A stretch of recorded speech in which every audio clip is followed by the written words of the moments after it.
Hello everyone. So today is the ninth day of our journey of CISM. On this ninth day, our main target is to check out the task statement related to the information security incident management domain of CISM. As we discussed some of the concept related to incident management yesterday, and also we have checked the NIST standard special publication 861 for incident management yesterday. So for today class, our main emphasis is to focus on the okay. I think am I audible, everyone? So today our main emphasis is on the. I think just wait down. Hold on for a second.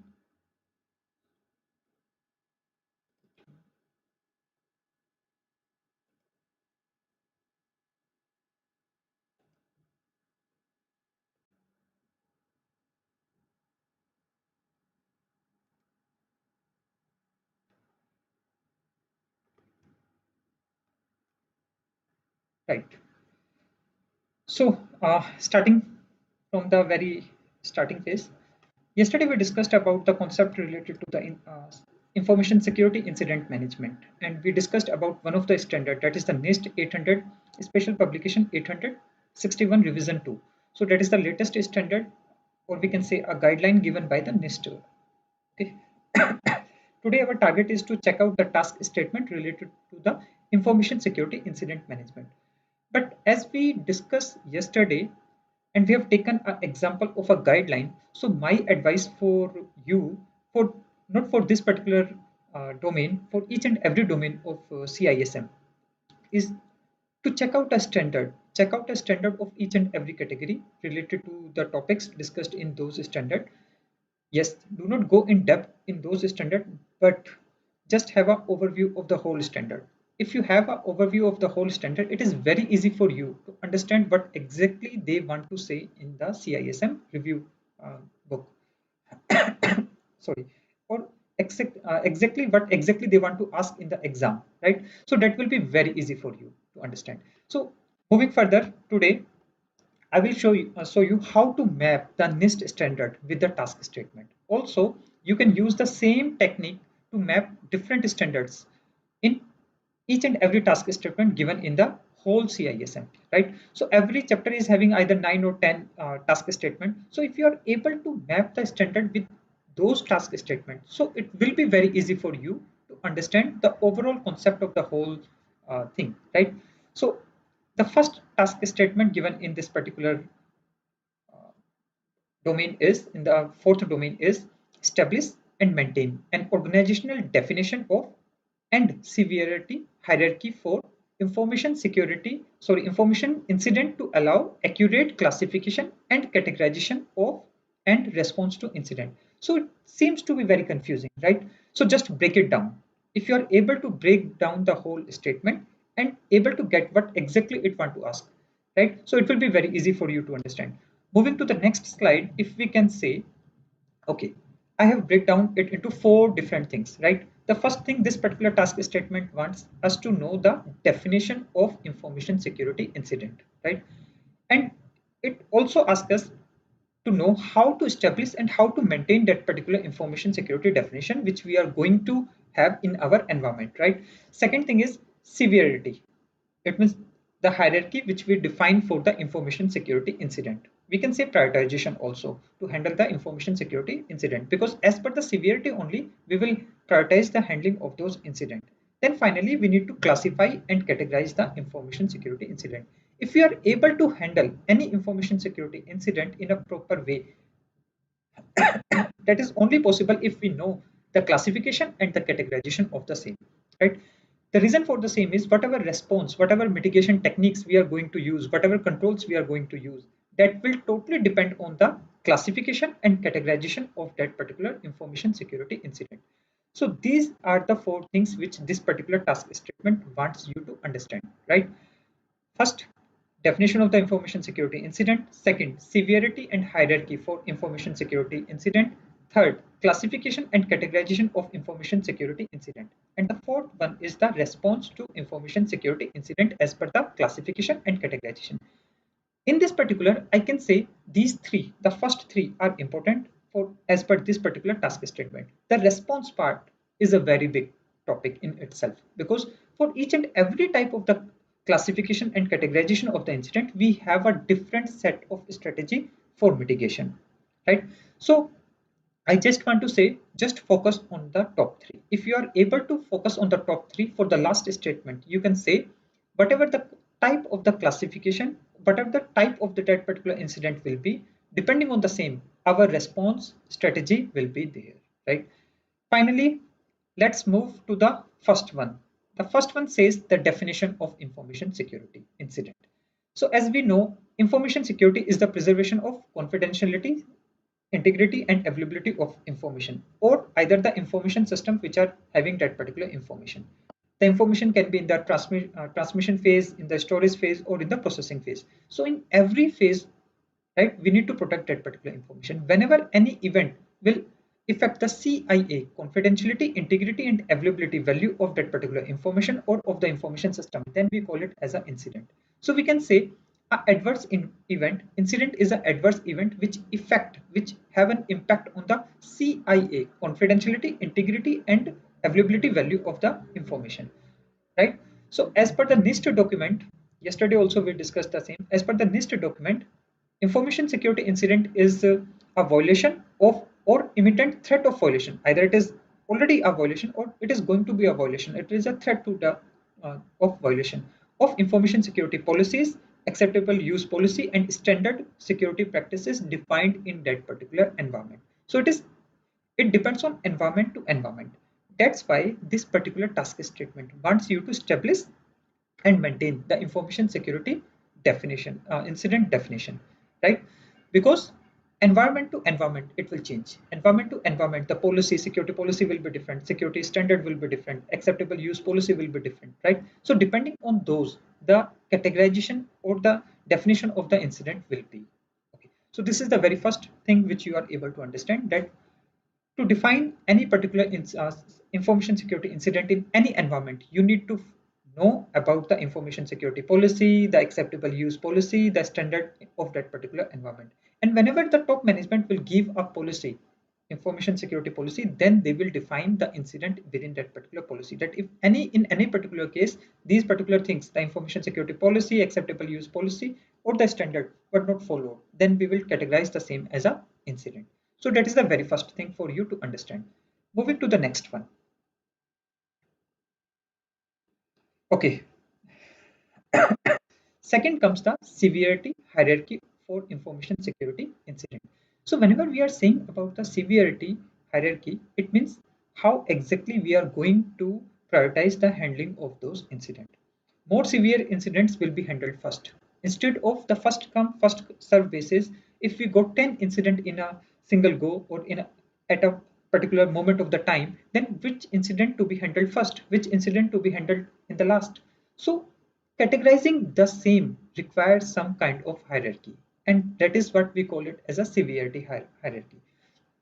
So as we know that prioritization, or we can say handling of the incident, is the most important decision point in the overall incident handling process. So we can say whenever any incident is coming at the first time, we need to check the severity of the same. And simultaneously, if one more incident is coming at the within that particular time frame, we need to check the severity of that particular incident also. Instead of handling first come first served basis, we will check the severity and then we will define. But how exactly this severity will be defined? We need to understand. Then as per the NIST document, yesterday we have gone through the NIST guidelines. So as per the NIST guideline, there are the three components by which we can define the prioritization of the incident handling, or we can say we can define the severity of those incidents. First, functional impact. Second, informational impact. And third, recoverability. It means how much time it will take to recover from that particular incident, right? Functional impact, we can say all the incidents, they target the IT systems, right? And typically the impact of the business functionality that those systems provide result in some type of negative impact to the user of those systems. And that's what we call as a functional impact, right? So we should consider how the incident will impact the existing functionality of the affected system. Also, we need to understand, or we need to consider not only the current functional impact of the incident, but also we need to check the future impact, future functional impact of that particular incident, which is not immediate, but in the near future, it will be there, right? So we need to check the functional impact. That's what the functional impact of the system means. Next one is the informational impact. For the informational impact, we can say incident may affect the confidentiality, integrity, and availability of the organizational information. Like a malicious agent that will exfiltrate into any particular network, it will check for any sensitive information, right? And any incident handler, they should consider how this information exfiltration will impact the organization overall mission, right? So if there is no impact on the mission of the organization, it can be downgraded. The severity is not that much. But if the impact is too much, right, then in that particular case, we need to say yes, it is having a high severity. So we can say an incident that result in exploitation of sensitive information may also affect other organization if any of the data pertain to a partner organization. So we need to check what exactly the impact on our partner organization is, and accordingly we will define the severity of that particular incident. And the third part is the recoverability. So we can say when we are talking about recoverability, incident can have different impact on the overall working of the organization.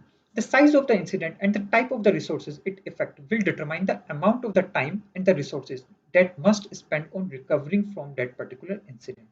So we can say in some instance it is not possible to recover from an incident at a very fast speed, and it would not make any sense to spend limited resource on that particular incident because it is going to impact, it is we need to take a lot time to recover from the same. So at the initial phase itself we should give maximum resources to that particular incident.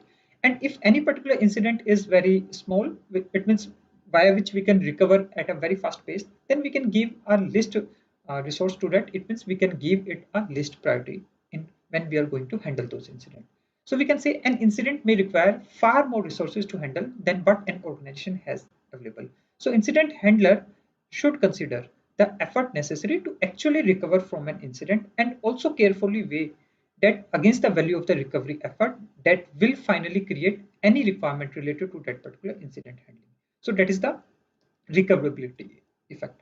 But in real life, we are not taking any one single combination of these. We are taking the combination of these factors, like combination of the functional and informational impact, combination of the functional and recoverability impact. So when we combine these together, then only we will say yes, as per this the severity of the incident is this. That's why we need to understand all three, but we need to use the combination of these, like combining the functional impact to the organizational system and the impact to the organizational information determine the business impact actually of any particular incident, right? So sorry, like a distributed I'm taking just one example here, like a distributed denial of service attack against a public web server may temporarily reduce the functionality of that particular uh, server to handle the users, so users are not able to access that particular server, but for long time it is not having any impact on that particular organization. For a short moment of the time, it will impact the services of that particular organization.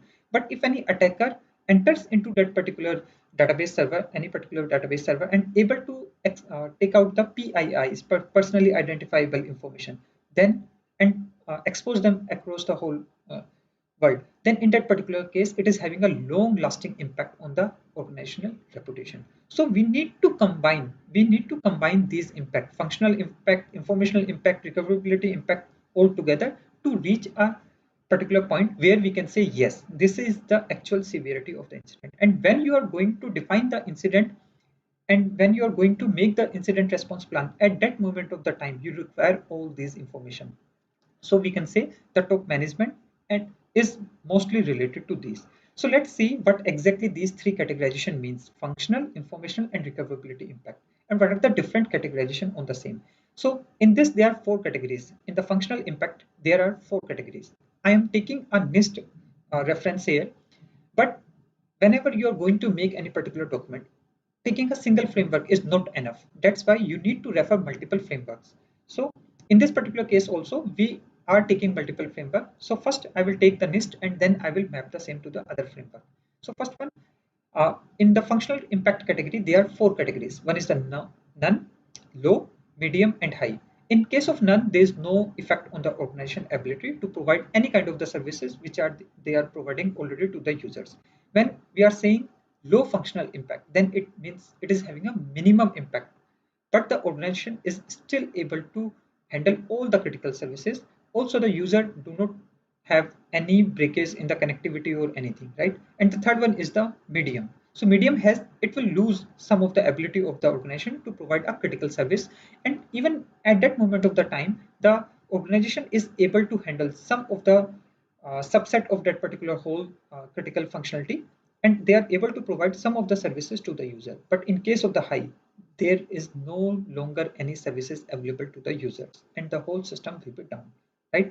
And user is not able to handle any kind of the information provided, or we can say any kind of the interface provided to those users. They are not able to access those in that particular case. So that is the functional impact. Now let's check out the informational impact. Again, I am telling you, whenever we are going to categorize any particular incident, right?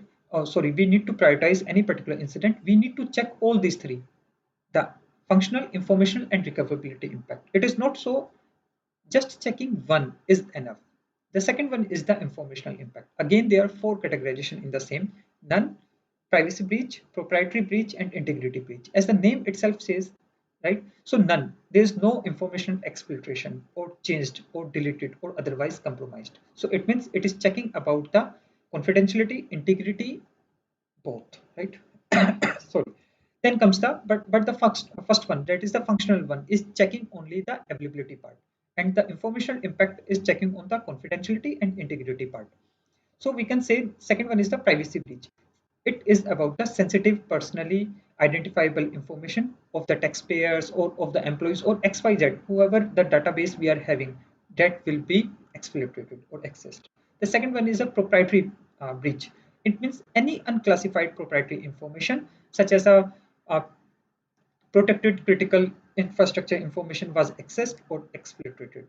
And the third one is the integrity loss. It means they have changed some of the databases, they have changed some of the files, they have changed some of the key locations, right? The sensitivity or proprietary information was changed or deleted. So depending on the server and depending of the information within those locations or the servers, we can categorize the informational impact, except the fourth one. The fourth one, that is the integrity loss. It means we need to check whether that particular attack is having any kind of uh, impact on the integrity of the data or the information within that particular system. So that's what information impact category means. The next one is recoverability. So in terms of recoverability, again we are having four categories. One is a regular, supplemented, extended, and non-recoverable. The first one is the regular. Time to recover is predictable with existing resources. There is no extra resources required in that particular case. But in the second case, it is predictable, but you require some additional resources, right? Supplemented. But in case of extended, it is unpredictable, and even additional resources and even outside help are needed in the same. And the fourth one is the non-recoverable.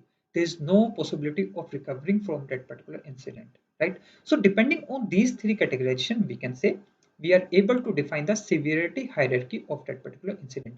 I'm just taking one example here. If you're taking an example of a DDoS attack, denial of service, distributed denial of service attack, in that particular case, it is going to impact the functional. It is just having a functional impact on that particular incident. There is no informational impact, and yes, it is having a recoverability impact. But depending on the severity of that DDoS attack, we can say it is not that much of serious. We are already having a bandwidth of 200 Mbps, and the maximum DDoS traffic goes up to 100 Mbps or 150 Mbps. So we can say that functional category is none, because we do not, if it is not impacting any of the organizational resources in the current scenario. If it is going up about to 50 Mbps, then we can say yes, it is having an impact, but that too for a certain period of time. I can say some milliseconds or some seconds. Then in that particular case, we can say yeah, it is having a low impact, minimum impact, right? Because user lost the services of your organization for a moment of the time. That is a low impact. But if it continues for a longer time duration, then it is having a medium impact, right? But in that particular medium impact also, you are able to provide some of the services which are running not on that particular dedicated line, which is running on some other line. And for the recoverability if impact, we can say we are able to recover the same using some additional resources. We can use some techniques, DDoS mitigation techniques. We can do some routing changes. We can use some black holing techniques by which we can just take the whole DDoS traffic to a different location. So there is some additional resources required, but with that additional resources, we are able to mitigate that particular DDoS attack. So we can say it is a supplemented category, right? So combining these two together. But if there is a virus attack, that particular virus attack is taking out it.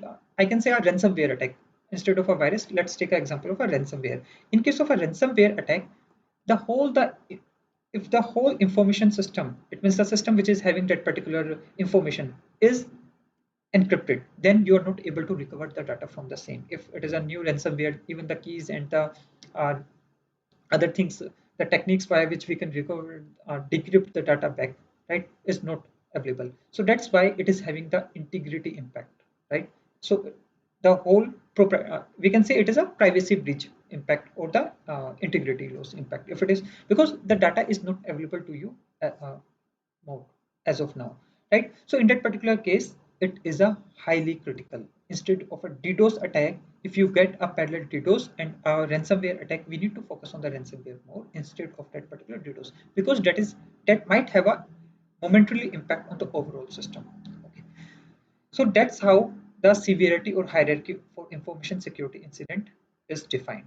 Whenever you are going to make any particular document in your network, you need to think about all these things. You need to define all these things in the document itself.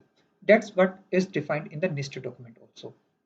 Moving further, categorizing the incident. When we are saying categorization or classification of information, then we need to understand what we have discussed yesterday also, that incident can be categorized on different parameters. One is a category, type, and severity. Now we need to understand what exactly category means, what exactly severity means, what exactly type of that particular incident means. Let's have a view on this. And here, that's where, in this particular, the I can say NIST guideline, special publication 861. It is giving a categorization only for a particular type. It is not covering all the categorization. That's where we require some other framework from where we can take the reference of all these categorization and pull the things here in our own standard, right? So when we are talking about the category, uh, then we can say unauthorized access of the network, malware, denial of service, improper usage by an IT administrator, unsuccessful access attempt, physical asset loss, and explained anomaly. So all these are the different categories of attack. Okay, depending on these attack categories, we can define those security incident. That the attack type is this, depending on the same, the security incident is of this category. Second is the target, or we can say the type. Sorry, in this category we can say the targeted or the opportunistic threat, APT, state sponsored of espionage, hacktivism, insider threat, nonsense. Again, this is a categorization of the attack only, but here we are categorizing as per the attacker, right? So the next category is severity. Severity means whether it is high critical impact, high impact, moderate impact, or low impact. Depending on the same, we can define or classify the information security incident. So these are the three things. One is the type, severity, and classification. Classification will be as per the attack, type will be as per the attacker, and severity will be as per the impact. So these are the three things which we need to understand. One is the attacker, attack, type of the attack, type of the attacker, and the severity on or the impact on our resources or on our network. So depending on this, we can classify and categorize this. Let's take our example here. Once we do this whole classification, then I have taken the example here of the NIST. In NIST, they have only categorized as per the attack vectors, right? The attack vectors can be external, removable media, attrition, web, email, improper usage, or any other. So this categorization is not full, right? That's why I do not advise you to go as per the NIST categorization for information security incident, because they are just considering about the attack vectors. They have not covered the whole scenario in that particular case. If you make if you make a complete chart, then you have a complete detailing of the incident classification like this. Like this, I mean to say abusive content, malicious code, information gathering, intrusion attempt, intrusion, availability, information content security, fraud, and other. It combines all these three: the attack, type of the attack, the type of the attackers, and the impact on our network. So, like availability is related to the impact of on our network. Intrusion is related to the type of the attack.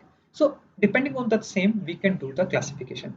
Once you do this particular classification in the higher document, whatever incident will come, those will be taken care as per the categorization or classification which you have done in your document. So you will have finally a categorization matrix or classification matrix like this, in which you define the incident category is denial of service. The sensitivity of the same is S3, sensitivity, list sensitivity. But when we are saying incident category is of forensic type, then we are giving it maximum severity, sensitivity, that is S1. Then the description is, we are just writing down a description. A step more, we can also write down, we can add a column in this particular table itself, and we can start writing down the steps, mitigation steps, which we can take for each and every incident category. And within that particular category itself, we can have further more, like denial of service. Denial of service can also be related to the resources of that particular system, and denial of service can also be related to about the network, right? Consuming the network bandwidth will have a denial of service of network, but consuming the system resources will have a denial of service against the resource of that particular system. So further we can categorize these particular incident, right? So once we have this particular table with us, then we can say, yes, we have the complete picture now. We have the complete clarity on this. As I already told you that this NIST document is not having this particular category. So you need to have a understanding of some other framework also, which have a complete description of this category. Let me share you one document on this, which is ENSI document. So they have a complete classification of these particular uh, incidents classification, right? So this particular incident classification, and they have done a mapping of these two standard, some other standards also. So just I'm taking an example here. I'm just maximizing it.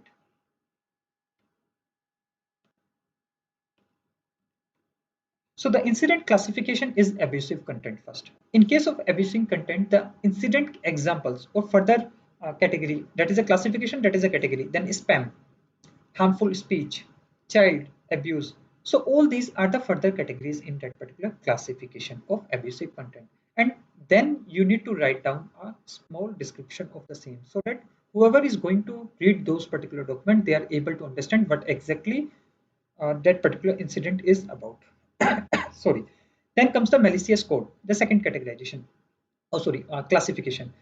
It contains the virus, worm, Trojan spyware, dialer, rootkit, and even the ransomware. So all these are covered into the malicious code.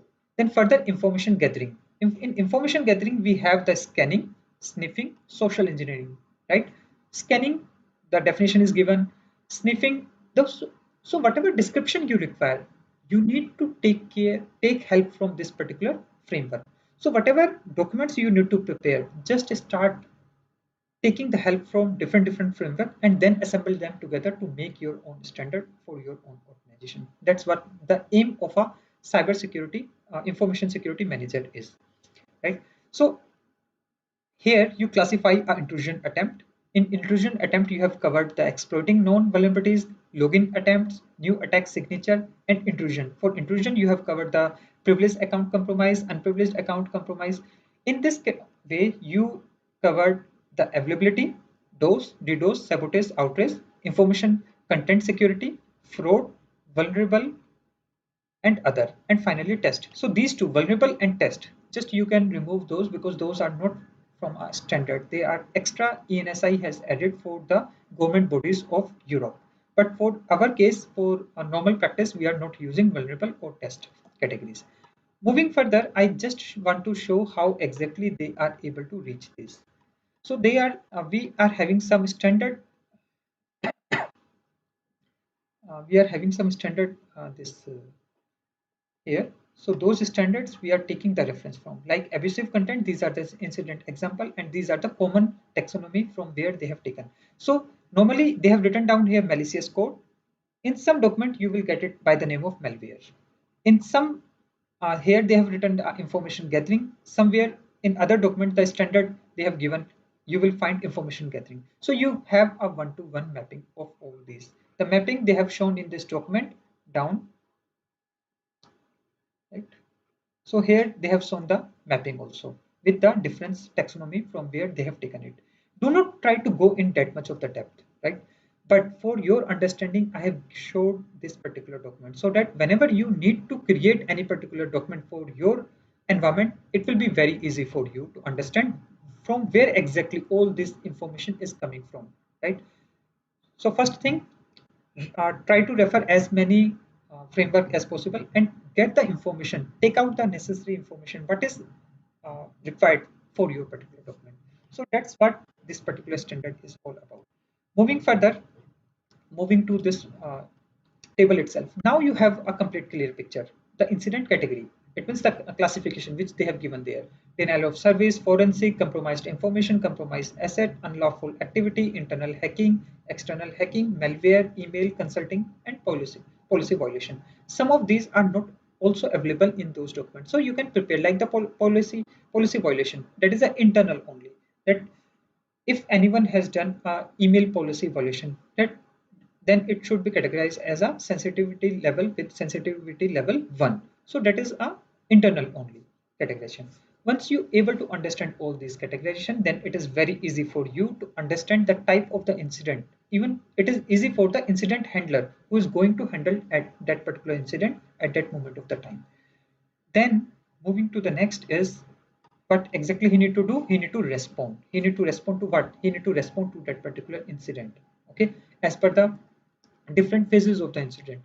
Now we already have the well classified security incident in front of us, and as per the classification we can respond back, we can take the necessary mitigation technique. So my suggestion is whenever you are going to create a playbook for the incident handler, in those playbook just give this particular table and just add one more column in this particular table in the last, just after the description. Attach the mitigation strategy and give the link of each and every playbook in here in this particular table itself. The reason for the same is he will have a single document. Whenever any incident will happen, any incident handler, they do not have that much of the time to refer or to search for those documents. But if they are having a centralized link or a centralized document where each and every document is further linked, then it is very easy for them to handle those particular incidents. So in this particular category also, you have, once you have this particular table, just add one more column and give a link of each and every, like in case of denial of service attack, what exactly strategy they should use, what exactly methodology they should use. In case of compromised information, what exactly methodology they should use. So each and every detailed information will be given in that particular scenario. So that's what is the impact of that particular thing. So this is about the statement one of the fourth domain of CISM. This particular statement is about, now I think you are able to understand this particular statement. Establish and maintain an an organizational definition of and severity hierarchy for information security incident. So this particular is having a information security definition in our environment and maintaining the same. It means we need to know about the internal policy document, procedure document, and everything. And we need to mention also in the information security incident, we need to mention that if anyone is going to, if there is any incident, if any event is there which is related to a policy break, then it will be considered as an incident. Second part of the same is about establish and maintain an organizational definition of and severity hierarchy for information security incident to allow accurate classification and categorization of and response to incident. So, you know, response to incident, I will take separately in a different task statement. We will cover the same because response itself is a separate categorization. For each and every category, we have a different response. That's why just remember, depending on the classification and categorization, we need to take the response, but we need to know how to classify and categorize. And we also need to know how to check the severity of this incident. So this is about the task statement one, which is the goal for the day is to discuss about the task statement one of CISM domain 4. So that's all from my end today. So if you have any queries, if you have any questions, you can just raise in the chat box, right? I'm going to cover each and every task statement in a separate video because each and every statement requires some kind of explanation. That's why each and every statement of the whole CISM. I'm creating separate videos of the same, and Tuesday onwards, you will start receiving those 2-3 statements in a day. So we are able to cover in, I can say, 20 days all the task statements. By that time, you keeps on revising the concepts, right? So with this, I just want to say thank you. Thank you very much. Any queries, any questions, you can write it down on the chat box.